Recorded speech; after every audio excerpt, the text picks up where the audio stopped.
Welcome everybody to our training events brought to you by the AETC eLearn Committee and the AETC Social Media Workgroup. This is Jamie Steiger and I'm the Program Director for the AETC National Resource Center, and I'll be moderating sections of this event.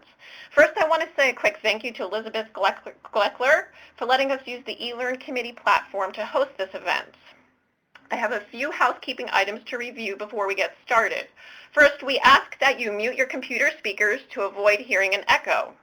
If you don't have a mute button on your telephone, you can mute and unmute your telephone line by pressing *6. This will help us keep the background noise at a minimum. Also, if you need to take another call during this call, please hang up and call us back if you have hold music or hold messaging. You can enter any questions or comments that you have throughout the presentation into the chat room. We will also have a designated question and answer period towards the end of the event where you will be able to ask questions over the telephone line. Okay, so over the next hour, we will provide you with a background on the AETC Social Media Workgroup. This will be followed by a lively debate on a few issues our workgroup members struggled with over the past year. We will also have Facebook and Twitter demonstrations, and we'll be sure that you leave this event with helpful resources that can help you get started with using social media. We will also be looking for your participation in this event through several polls that we have integrated throughout. Upon conclusion of this event, you will be able to discuss the benefits and challenges of social media, describe strategies for how you can use it, and locate helpful resources on the AETC NRC website.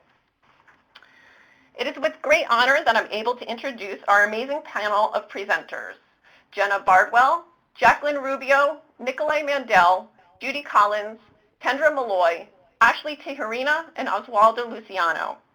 Each individual on this list contributed many hours to the development of this training, as well as to the work of the Social Media Workgroup. I will now turn the training over to Jenna Bardwell, who will provide an overview of our workgroup activities. Hi everyone! So each year the NRC administers 3 work groups based on the topics noted in our annual needs assessment survey. Our social media work group began meeting monthly in December of 2010. Since then, we have organized 4 trainings for the group on social media topics, such as Facebook, Twitter, and LinkedIn.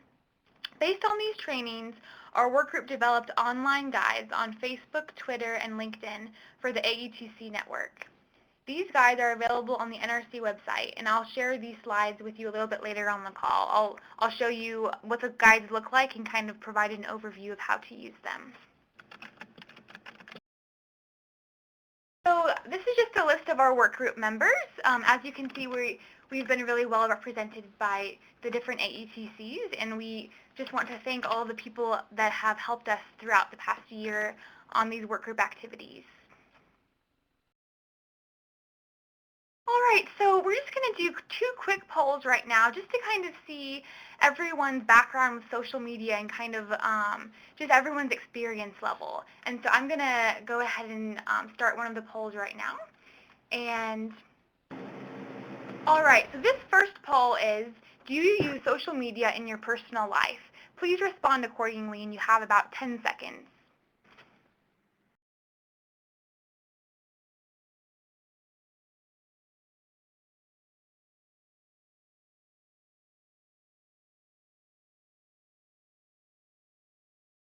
All right, well, thank you so much for responding. So it looks like overall the majority of people have some experience with social media. I guess the highest number of people are on it all the time and using it a lot, but followed shortly by people who are on Facebook but not using it super often. So it sounds like people have familiarity generally, but could use some help, and so this call will be really helpful for that. So the next poll is going to kind of be asking you about your use of social media within the workplace. All right, so do you use social media in your AETC work? Please respond.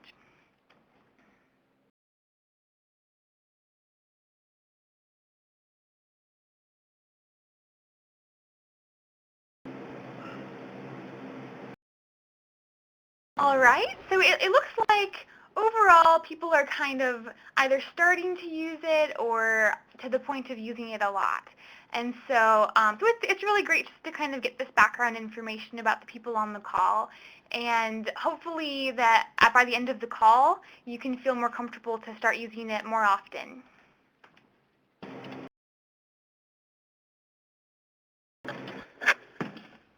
All right, so now I'm going to transfer to Jacqueline Rubio, who will present on HRSA's perspective on social media. Thanks, Jenna. Well, hello, everyone. I'd like to thank the NRC for putting together such a timely and informative e-learn. As you all know, the government has definitely stepped up to the social media plate and has been taking advantage of all the tools and platforms available in this medium. Earlier this year, HHS even created a Center for New Media, which focuses on promoting and supporting the strategic implementation of new media across HHS, which includes social media. If you go on their website, you can actually see a list of those HHS agencies that have Facebook pages, as well as campaigns throughout HHS that have Facebook pages, such as HRSA, AIDS Info, and even Administration on Aging has a Facebook page. They actually recently just developed a Facebook page and had a blog on AIDS.gov explaining their decision behind creating one and what strategic plan they took to join Facebook and other social media platforms. You can also find a list of official HHS Twitter accounts on this website. HRSA has a Twitter account, as does their Stop Bullying Now campaign. And of course, AIDS.gov, which I'm sure everyone on this call knows about, has a Twitter account too. Specifically here at the HIV/AIDS Bureau, we're supporting the use of social media by urging our grantees to explore options for using social media as a part of their work.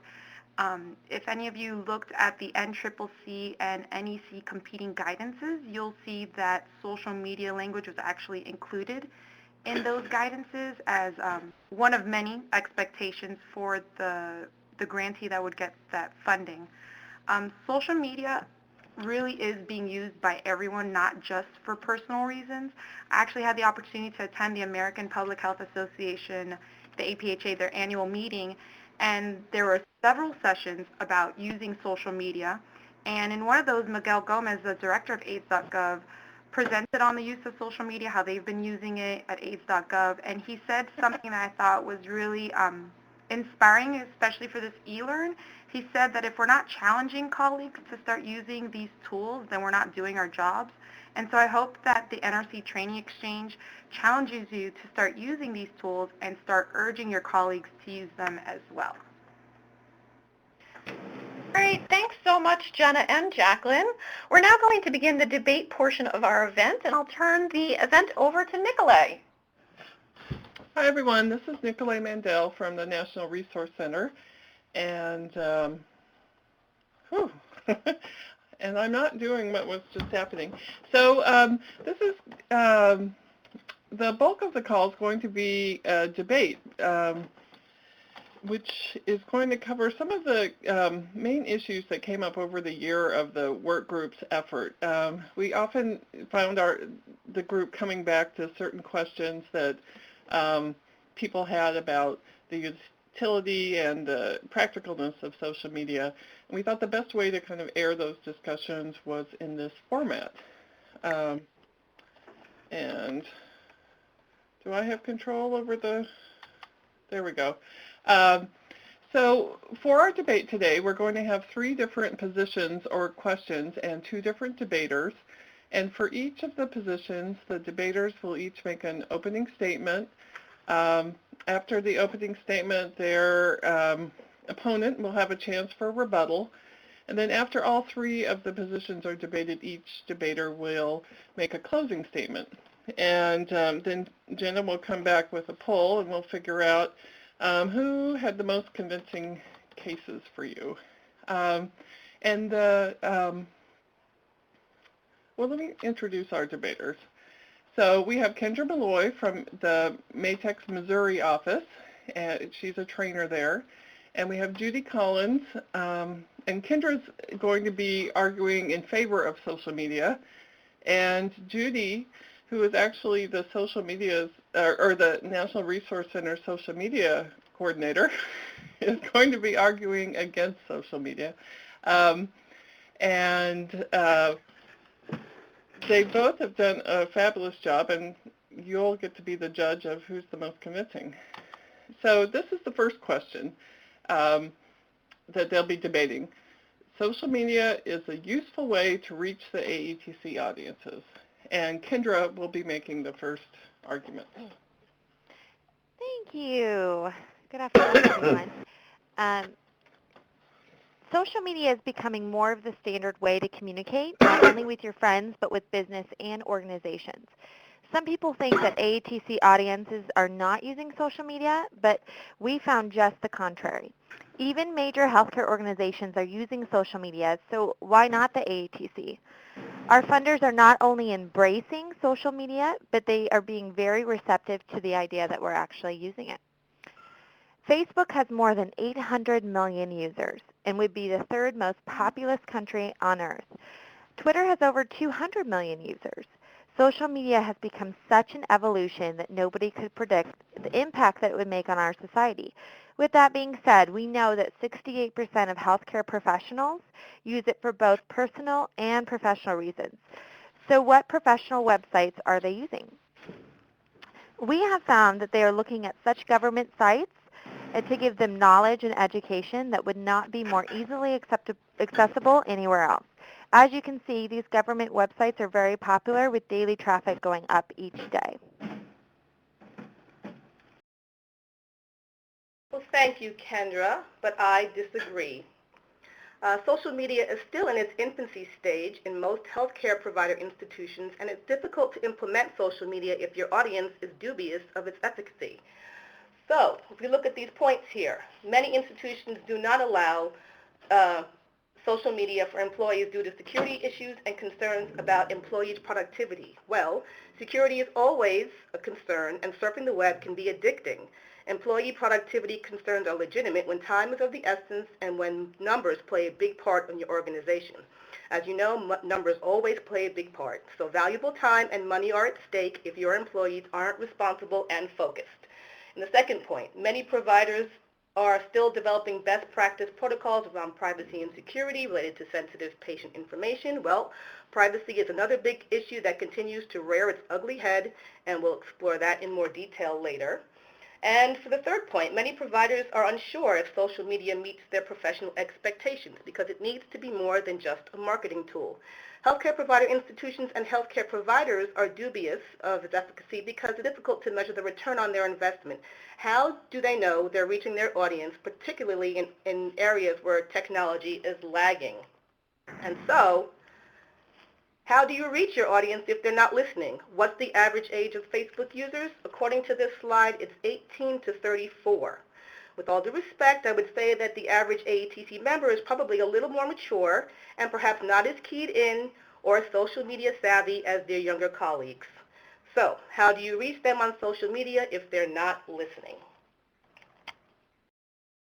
Kendra.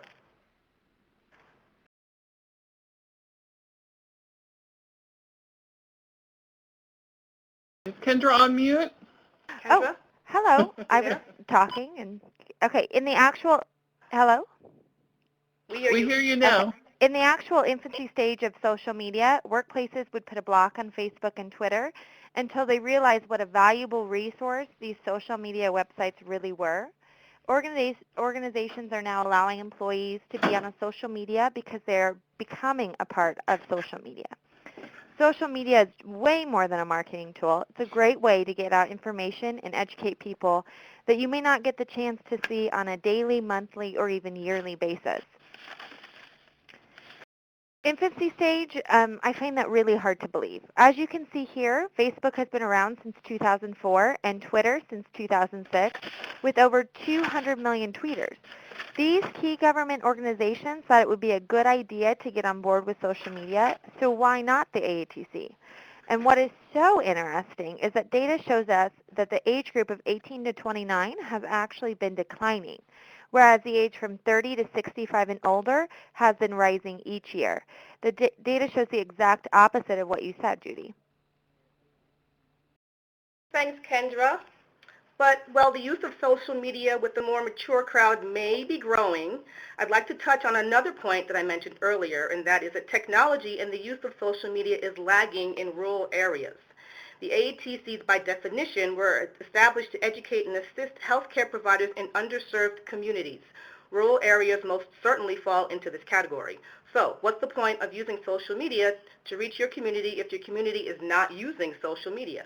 In this slide, you see the top 20 U.S. states using social media on the left, but then to the right, you see the U.S. states that are at the bottom of that list, the states that are using social media the least. Many of these states are key AETC areas, so how do you get providers on board if there's little exposure to technology in their healthcare community? Again, how do you measure its effectiveness if your constituents are not keyed in? All right, good arguments, debaters. So let's listen to what they have to say about our second debate question, or position, which is that AETCs can maintain a social media presence in a cost-conscious way. Kendra? Thanks. Since every organization is on a budget, you have to be really resourceful in how you spend your money.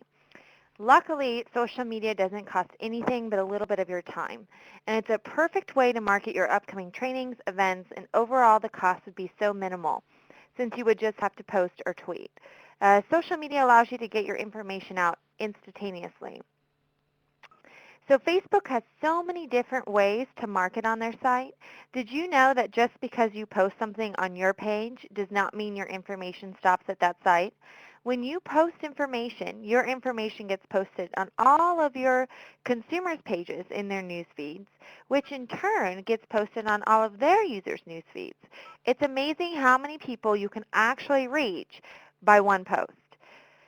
Can you reach hundreds of people instantly in a matter of minutes in another way? So Facebook has a marketing tool including ads, which don't cost as much money, but are a great way to do maybe some big events and conferences. Thanks, Kendra, but you and I both know that nothing is free, and social marketing is a full-time job. Allotting the appropriate amount of time for successful social marketing and finding the right person is not easy and does not come cheap. So that person must have a constant presence online. That person must be active and engaged in his community. That person must be monitoring his brand, and that person must be constantly educating himself on new trends. All of these may make for successful social marketing because this is what will help to establish and brand you as a leader and expert in your field. When you're current, consistent, and on top of it, you're more credible, and as healthcare providers, credibility is key. Thanks, Judy. What's so interesting is in Idealware's 2011 Facebook survey, they found more time organizations put into Facebook each week, the more likely they were to see success in their goals. So not putting in enough time almost always guarantees success. But what is so interesting is you don't need to hire a full-time person. When they said more time, you actually just need 2.6 hours a week to be successful on Facebook. And if that's saving you money and then time in the long run, why wouldn't you spend those 2.6 hours a week? So the learning curve is really manageable. There's tons of free resources to learn how to use the platforms, and you don't want your organization to get behind in the trends because neither healthcare professionals nor healthcare and government organizations are. You no longer have to spend valuable time and energy sitting at your phone, cold calling, anymore. You can use your social media page as a tool. Not only can you post or tweet information on your pages, but you can also go and like or add other healthcare places that you hope to start doing trainings with.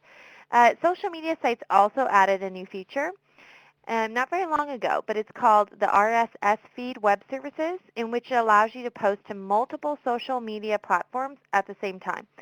Therefore, your time is being used as proficiently as possible. Well, thanks, Kendra, but time is money. Again, successful social marketing requires a full-time presence, so even if information can be disseminated quickly, that means that AETC members need to be checking in and updating often and not just using social media when there's a training or an event to promote. Going back to my first argument, chances are Big Six are not glued to their computers and using social media in this way. Thanks, Judy. All right, that question got our audience chatting. But let's move on to position number 3, and which is the last one. The question is, social media tools can be used by professionals without compromising privacy and boundaries. And this question was probably the one that got kind of the most discussion, in the sense that everyone who participated in the committee kind of had to sort it out for themselves where they stood on this question. Let's see what our debaters have to say.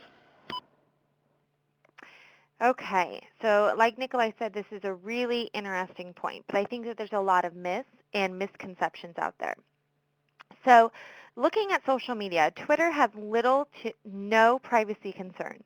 So the consumer's main focus is on Facebook. And when I said consumer, I mean the person looking at the AETC's websites, or I'm sorry, social media sites. So Facebook lets you know when their privacy settings have changed. They are incredibly easy to navigate through. So let's take a quick look at ways you can help the consumer keep yourself private on Facebook. While in your profile, click on Privacy Settings. Explore how you can control what you want others to see. This slideshow shows you how to control privacy settings when you post, and you can also set your default privacy settings. So when in Facebook privacy settings, you can go to How to Connect and arrange your privacy settings however you want. So on here, you can see you can do everyone, friends, or public, or friends of friends. And obviously, as an AETC website, you would want to do everyone.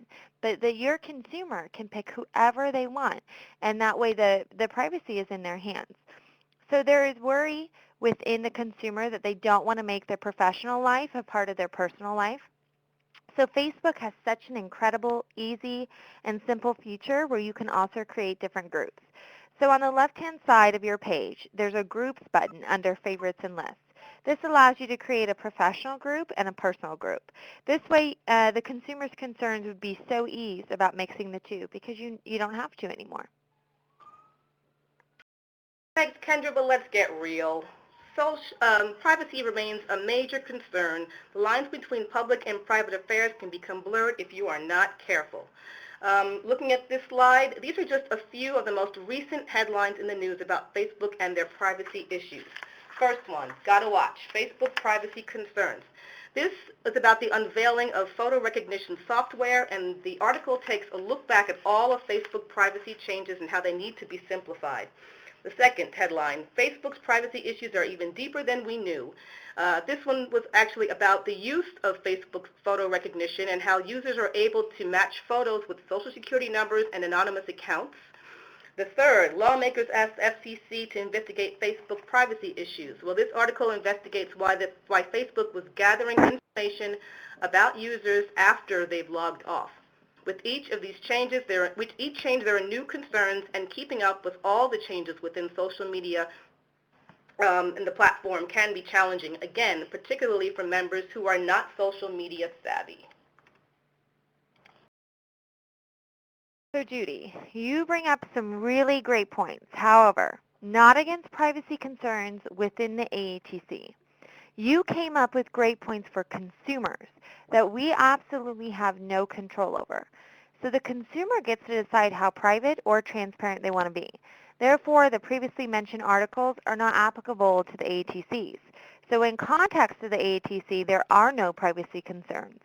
The AETC region would set all of their privacy concerns to everyone, so that anyone who went and looked at their page could see what that particular region was doing. So what choices the consumer makes is not in the control of an AETC.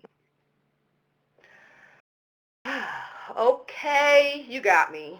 The privacy issue will always be an issue for some, but I guess it doesn't really have to be if you embrace social media and learn to use it wisely.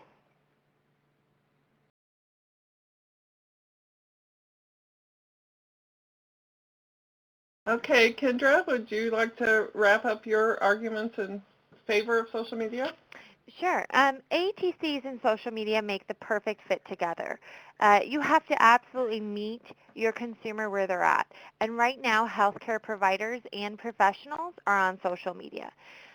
Social media is very efficient. It's low cost. It's a great way to get out information, and it's a great way to get out information on trainings.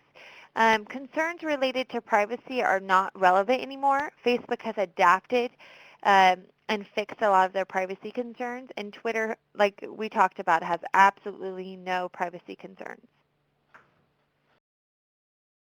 Well, I believe that social media and the AETCs are not ready for prime time. While it may be true that the number of healthcare professionals using social media is growing, there's still a long way to go. Many members of the AETC network are not actively using social media professionally, either because it may not be a regular practice for them personally, or because of the restrictions with their healthcare institution, or perhaps because they're in a rural area where technology is not up to date. Finding the right person to maintain your organization's social media presence successfully will not be easy, and I emphasize successful, because there's no point in jumping on the social media train if you're not going to ride it all the way. This person needs to be organized, focused, interested, and committed, and he or she will come at a price. Security and privacy will always be an issue for some, particularly when talking about healthcare. Keeping up with all of social media's privacy concerns is a large part of maintaining, again, a successful social media presence, because you have to stay abreast of all the changes to protect yourself. And yes, it's up to consumers to keep track of their own privacy settings, but it becomes a double whammy or a 1-2 punch for the members of the AETC community, because maintaining privacy on all levels is challenging within the healthcare profession, let alone social media. There's a lot to remember, and when things fall through the cracks, which they sometimes do, personal and professional information is at risk, and that can be costly. So my final words, buyer beware. All right, just to recap the three positions that we discussed today, we talked about whether it was a useful way to reach AETC audiences. We talked about whether the AETCs can maintain a social media presence in a cost-conscious way, and then we talked about some of the privacy and boundary issues involved with using social media tools. Now Jen is going to issue another poll. All right, so I'm going to open up a poll now that basically is going to ask just kind of what the group thinks based on the debate. So this question is, or the statement is, I'm convinced social media and the AETCs are a good match. Please respond.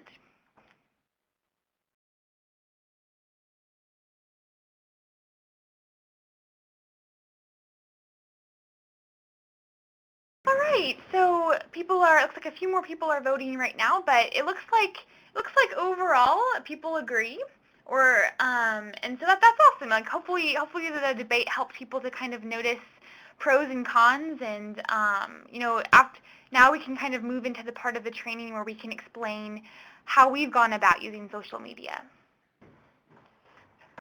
Great.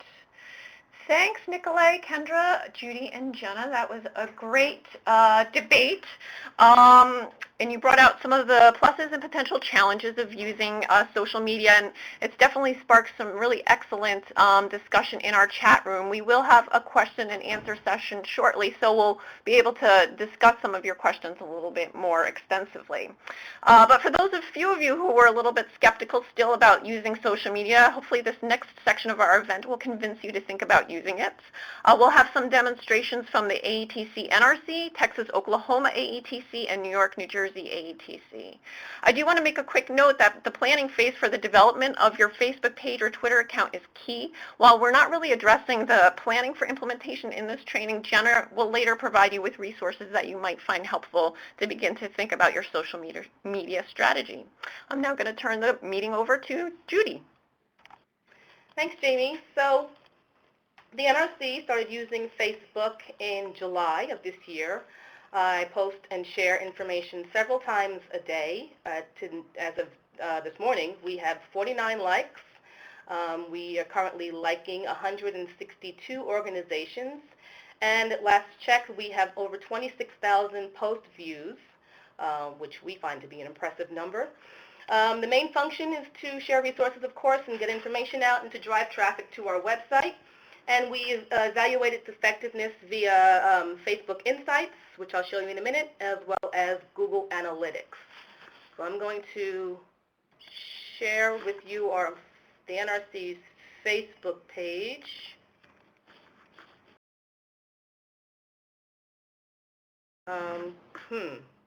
Hold on a second there.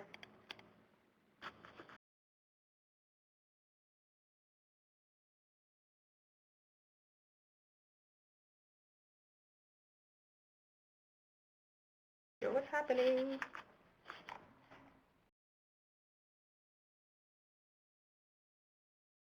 Give me 1 second.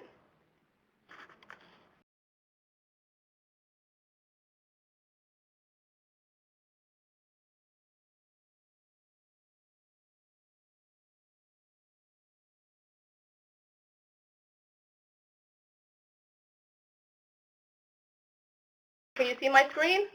Yep. There we go. Sorry, guys. Okay, so when I first log on, it right away shows up as me using Facebook as myself. You can see here is my information, here are all my friends. But right away I click on Use Facebook as AETC, NRC, which I do right here, and immediately it switches over. So now there is no crossing over of personal and professional information. So I like to share AETC, or rather NRC information first. So I'll usually copy and paste right into here. And sometimes it's the most recent items from the biweekly, or maybe an announcement we get or an update we get from our funders or related organizations. I'll post that right away. If I stay on the home page, this is where we get to see all the updates from the pages we've liked. And so what I'll do is scroll through to find relevant information to share. And it's worth mentioning that this takes some time because I like to read through the information first a bit just to make sure it's really relevant and current. And it's also worth pointing out that I do spend quite a bit of time on Facebook and Twitter because I am researching on behalf of the NRC, which has a much wider audience to reach. And also we promote for other AETCs as well. So there's a little bit more work to do on my part. I check Facebook and Twitter a few times a day, and sometimes it's a quick visit. I can jump in and jump out, but sometimes there's a lot more information to share, so it may take a little longer with reading through and editing a bit for posting. And I would average about 2 to 2.5 hours a day, actually. So although as per my argument in the debate, it does take some time, but it might not or should not take as much time for a regional or a local performance site to use social media since they're marketing to a smaller audience. So if you go back to the NRC's homepage, oh look, we're up to 50. Look at that. This is where we can see all the people that we like. You can click there, and we can easily scroll through and see who they all are. Of course, they're all either HIV related or medical organizations. Let's see, it's like the way we evaluate its effectiveness is we use Facebook Insights. So I can click over here and go to Insights. We can see who's linked in and how far our reach is. You can track it weekly or monthly. If we stay on overview, which is this page right here, you get a quick look at the activity, the users, likes, posts, but if you click on the categories, you get a more detailed report. On users, we can track the activity of our posts. Notice our steady climb here of users over time. You get to see the demographics of our users, their age, their gender, countries they're from, the languages they speak, etc. And what sources they're coming to us from, the external referrers, which is also good information. And if you go back up to interactions, you'll get much more detailed report of how our posts are being used and what specifically people are responding to. I'll go back to the home page. I'll go back to our home page. And you can see here that this is where we display our photos. Photos are always a good way to engage users, and we would love more photos. So if you have some, please send those to us as well. And that's just a quick look on how we use it here. I'm going to actually turn it over now to Ashley of the Texas Oklahoma AETC, and she will share with us how she uses Facebook there. So I'm not actually sure how to close this up. So Judy, on the upper right, you'll hit share screen. Or stop sharing, actually. Actually, I got to go back to the room. Gotcha. Sorry. There you go. Is it cleared? Yep, it's clear. Okay. Okay, hi everyone. This is Ashley Tejerina, and I'm with the Texas Oklahoma AETC. We actually started using Facebook back in November of 2010. As of right now, we have 60 likes, and our main function is for local and regional marketing. We evaluate the effectiveness of our Facebook page by adding a question on our standard evaluation forms and also by using Facebook Insights.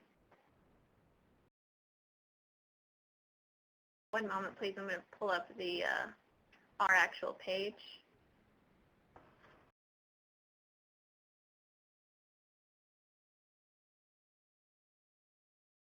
Okay, so here we have the Texas Oklahoma AETC Facebook page.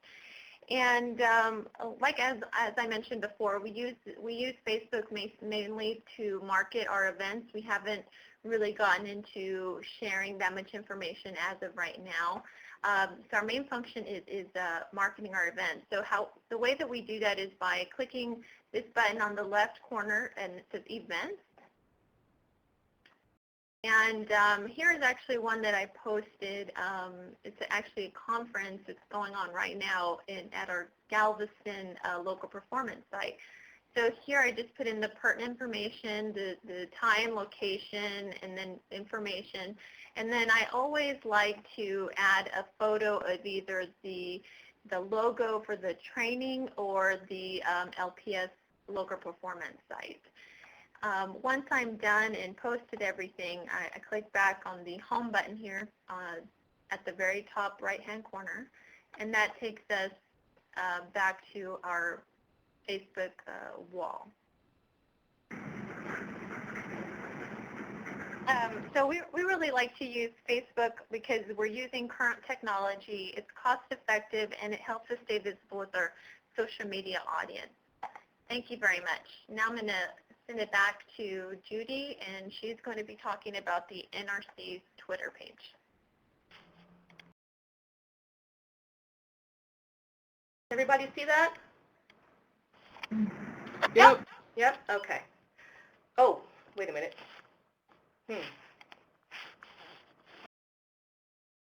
Go back to the slide. Judy, maybe you can, oh, okay. You know, we had this new browser installed, so I'm a little tripped up. Sorry. Yeah, you'll just stop sharing your screen and then share the document. Well, I think I need to go back to the slides because there's the Twitter slide. Yeah. Judy, if you could just get back to the screen, you can just share with us what you were going to say on the slide, and we'll go back to the slide once you're done. Would that be helpful?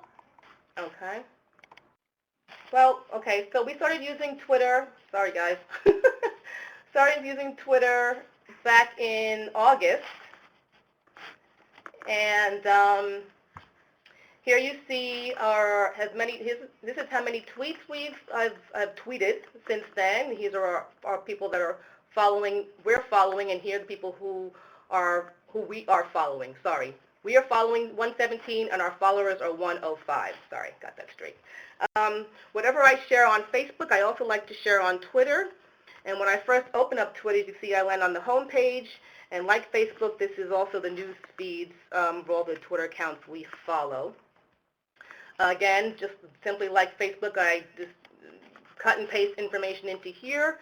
And tweeting is really about headlines, so sometimes you have to get creative with the wording because you're only allowed 140 characters. And I believe Oswaldo, in a little bit, will show us a trick on how to get creative with those 140 characters. So again, what I like to do is also just scroll down and skim through for new information and resources to promote. I can simply either hit retweet here and to share the information, or because a lot of our followers are the same for many or most of the HIV health-related fields, sometimes I'll go into the actual piece.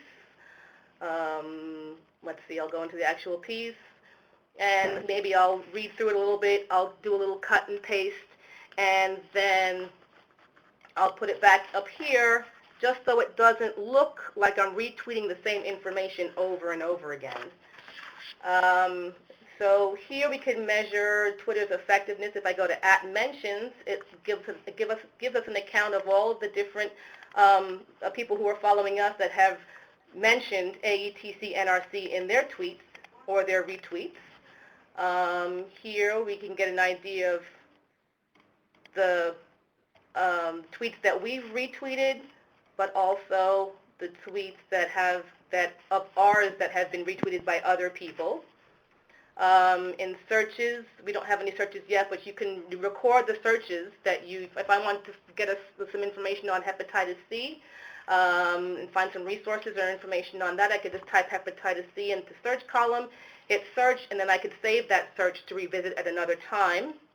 And lists, let's see, lists allows you to tie specific Twitter users into groups, and it allows Twitter users to include you in their groups or lists.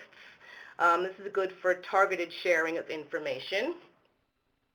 Again, here is the list of people that we're following. Sometimes I like to send them messages. We'll go to their profile. I can click here and send them, where's the message? Send a message. No, that's not the one. Sorry. Well, where is it?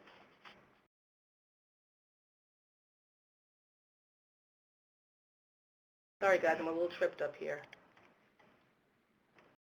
Well, I like to send messages. Let them know, thank you for following us, and ask them to continue to look at our information on our website. Let's see. Let's see. I think that's it. I think that's all. I think Oswaldo now can take it over and show us how he uses Twitter at the New York, New Jersey AETC. Let's close all of this. Oops. There you go. Oswaldo?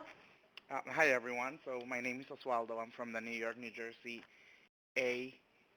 AETC, and we are going to be speaking about how we at the AETC use Twitter. So we started using Twitter in September of 2009, or actually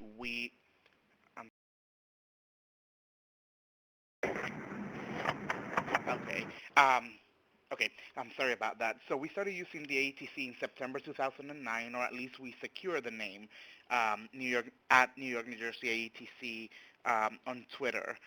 So far, a month and a half ago, that's when we started advertising more our programs or our events that were sponsored or co-sponsored by the New York, New Jersey AETC, and also federal guidelines. When they are printed, we try to post it on Twitter. So as of this morning, we have 37 followers, and we follow 21 people and or organizations. And again, the main function is to share tools and upcoming trainings. The evaluation of our Twitter is still a work in progress because we have so few people that most of the information that we can really get is how many people leave or stop following us, or how many people started following us. So we haven't been able to get a lot of information until we start expanding our followers base. So what I'm going to do is I'm going to show you how easy it is to promote on Twitter. So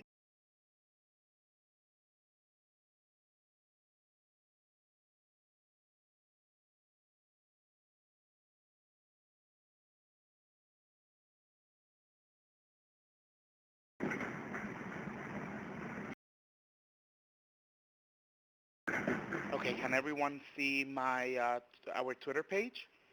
Yep. Yep. Okay, Excellent. So this is the New York, New Jersey AETC's Twitter page, and there's a couple of things that are can be problematic with Twitter. One of them is that you have to keep your tweets to under 140 characters. So there's tricks that I use to try to shrink that. And I also like to post in Twitter a picture of the event to make it more appealing. So I'm going to show you guys or you all how we're going to do that. So let me go to our page where we could post. And what I want to share is on December 7th, there's going to be the 22nd annual Medical Update Conference at Cherry Hill, New Jersey. So we're going to share that. So that's going to be my tweet. So then I want to add a link to the registration page so that people could click there and go to the registration page directly. So I already have it open, but as you can see, the name of the page or the URL, it's quite long, and I want to make it as small as possible to so that I can fit more characters.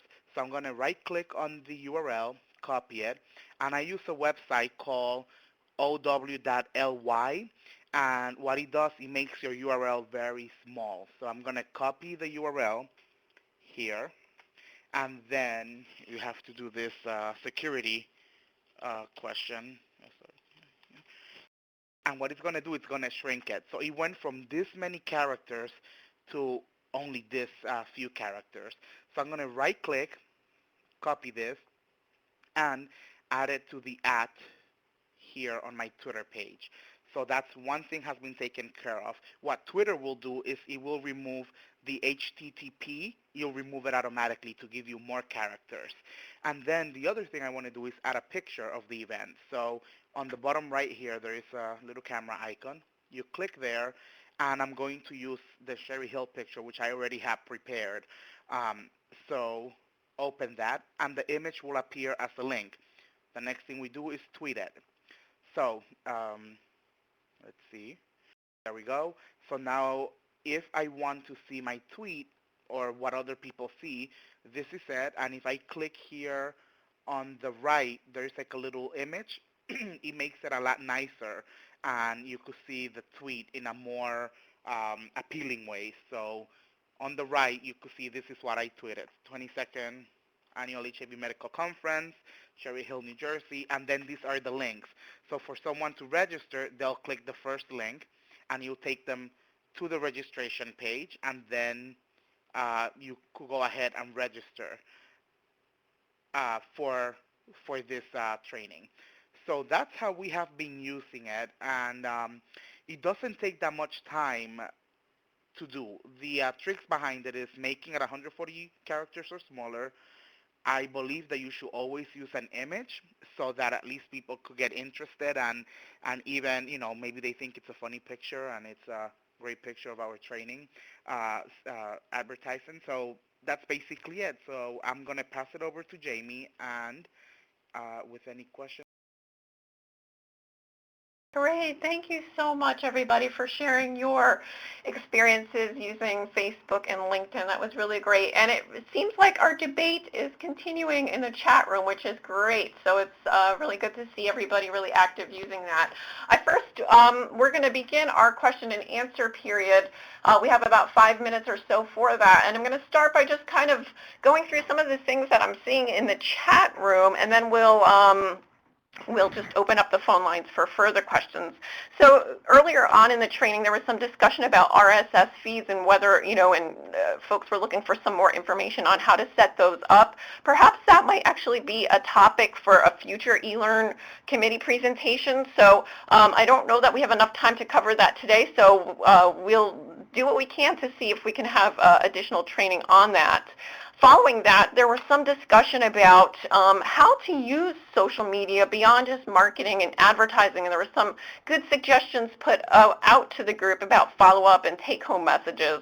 I guess I want to see if any members of our speaker panel have any thoughts about, to add to that, about how to use social media in connection with training events beyond just advertising and promotion.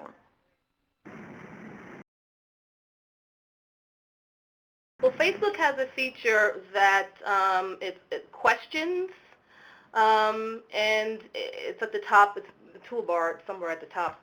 And if you click on questions in Facebook, it allows you to pose questions to your audience. So that could be a way to engage users and probably get some feedback on what people might be looking for before you go ahead and promote an event or a training. You might actually be able to get some good information on what people are looking for using the questions feature on Facebook. Okay, great.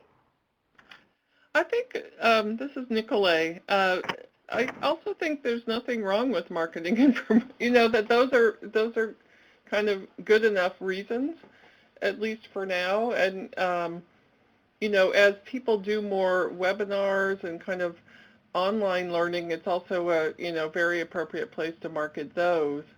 A lot of AETCs are spending resources on webinars, but not really promoting them very widely, and that's one potential use. I guess now I just open it up for participants who are listening in and participating on this training. Does anybody within the network who's on the call right now been using social media as part of their training activities, so taking it beyond marketing and promotion, and would be willing to share a little bit about that?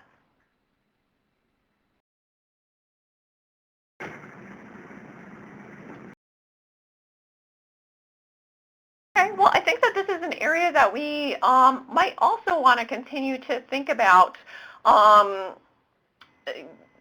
talking about on future eLearn calls. Perhaps there's some folks that we could reach out to see if they'd be willing to share their experiences of going beyond marketing and promotion on social media. So there's also been lots of discussion in the chat room about LinkedIn, and very interestingly enough, in our social media work group over the past year, we did talk about LinkedIn, but there really was not a lot of use of it within the AETC network for AETC-related activities. At least that was kind of based upon our discussions.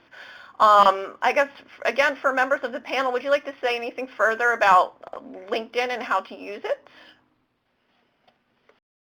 Hi, this is Jackie. Actually, it seems as in the chat, because I've been participating, that a lot of people, or not a lot, but a few people have been using LinkedIn kind of the same way that I do, linking to other professionals to have kind of conversations via this message board that they have. And I just think it's a really great way to engage in conversation about a topic. So if you want to talk about a specific clinical guideline, or maybe do like a case presentation, like a clinical vignette type of thing, it would be a great way to kind of post some information and get people's feedback as to how they think they would handle a situation, or what they would do in a certain case or something like that. That's how I've seen it used, and I've really enjoyed using it in that manner. Great. And yeah, I just used it yesterday. Actually, I was looking for a contractor on the, so I use it kind of as a manager. Well,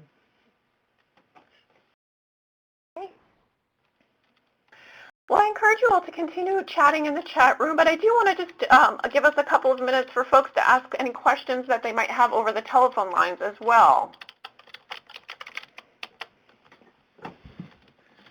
This is Estella from Midwest AETC. I have a question for those using LinkedIn. If I can ask the question now.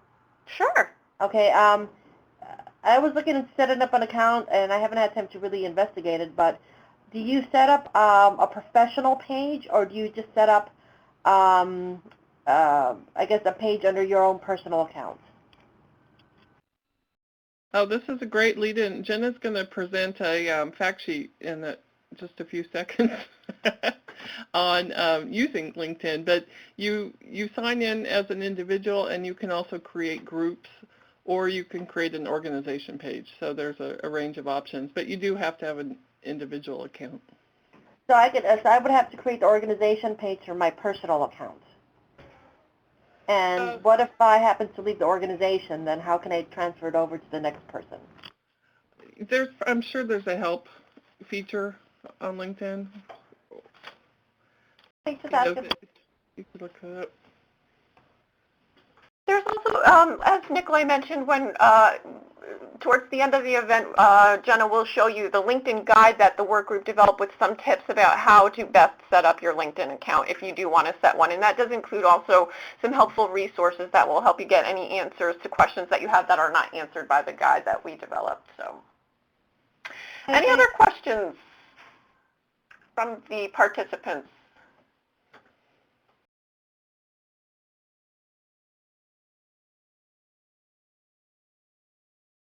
Okay. Well, then I think that I'm going to turn it over to Jenna to share a little bit about resources. Jenna? Hi, everyone. All right, so as we were just talking about, and I mentioned earlier on the call, the social media work group put together 3 guides based on research and trainings that we held during the year on how to use these different social media avenues. And so I'm going to go ahead and share my screen and take you just to check out one of them. So I'm going to go ahead and go to that website.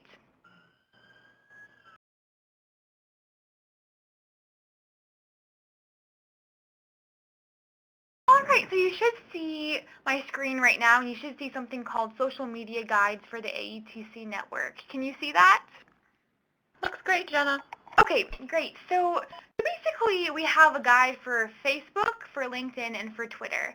And these guides are geared towards the work of the AETC network. And so I really encourage you guys after this call, I'll post the link in the chat room, and I'll also send it in the email I'll send out right after the call. I just encourage you to take a look at these guides because they're basically made just to help the AETC network start using Facebook, LinkedIn, and Twitter, and just kind of use it to the best of your ability. And all of the guides kind of have the same format. There's information about why to use Facebook, how to, significant lessons learned, challenges you might encounter, tips how to set up an account. And along the right-hand side, you see there's also a list of the AETCs on Facebook. And so that's another great resource just to kind of all in one place be able to click and check out what other AETCs are doing on Facebook, and kind of you can know how you should make your page based on what others have done. And underneath that, you'll also see the list of related resources. And so this is on each guide, and it's just a really, really helpful way to get some extra information about how to best use each of these. So I really encourage you to take a look at these guides, and they're just a great resource. All right, I'm going to go back to the PowerPoint now. All right, so as I just mentioned, we have the guides as well as the resources that are included in the guides. And these are just 4 of the resources that I think are some of the best. One really helpful one is called the Nonprofit Social Media Decision Guide. We used that when we were first starting this work group, and it's just really helpful. It basically is a comprehensive guide with tips on the use of Facebook, Twitter, blogs, and photo and video sharing websites. And all of these other resources are the same. They just are really great resources for some lessons learned on how to best use social media. And these links, as I mentioned, are in the guides that are on the NRC website. All right, so we're just going to do, I know we have about 2 minutes left. We're just about done. We're going to do a quick poll just to see what the group thinks, how the training exchange overall has possibly helped you with social media.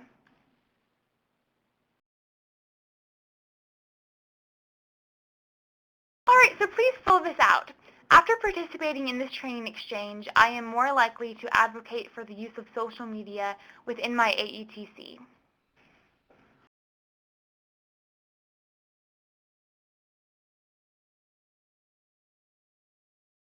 All right, so it looks like there's 1 or 2 people voting right now, but it looks like overall the majority agree. And so that's great. That was the whole point of this training exchange, to kind of give everyone an overview of, some pros and cons of social media, and to hopefully have people leave encouraged to give it a try.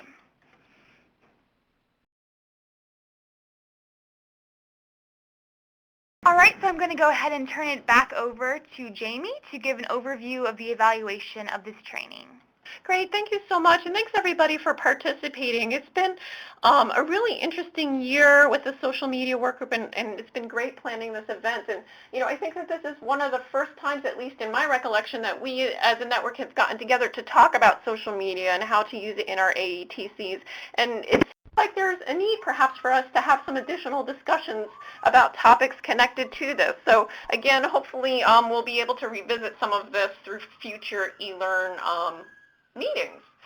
But as with everything that we do, we truly do value your input. So shortly after this training event, we're going to send out an online evaluation survey that you can complete to give us a little bit of feedback about our event today. And then in 3 months, we will be reaching out to you again with a follow-up survey so that we can learn a little bit more about what you have been up to since this training event related to social media. The NRC is also going to be conducting interviews with participants as well. And if you would like to volunteer to participate in our follow-up interview process, that will be conducted about 5 to 6 months after this training event. I encourage you to email Veronica Jones at the NRC. Her email address is on the slide right now, and we would love to have you participate if you are able to do so. And just one last note on behalf of Elizabeth Gleckler and the eLearn Committee that there will be an eLearn Committee presentation on December 6th. They'll be back to their first Tuesday of the month schedule, and the presenters are Paul Cook and Beth Rota, who will be sharing their online data and evaluation system. So I want to thank you all for participating, and I'm seeing in the chat room some requests for the resources that's been shared through this training event, and we will certainly do that. We will distribute a recording of this event along with the slides and along with the resources that have been shared. There's certainly been a lot of really rich discussion in our chat room, which is excellent to see, so we want to be sure that you all have access to everything that's been shared. So on behalf of the entire planning group, thank you so much for participating today, and have a great afternoon. Take care, everybody. Thank you. Thank you. Thank you.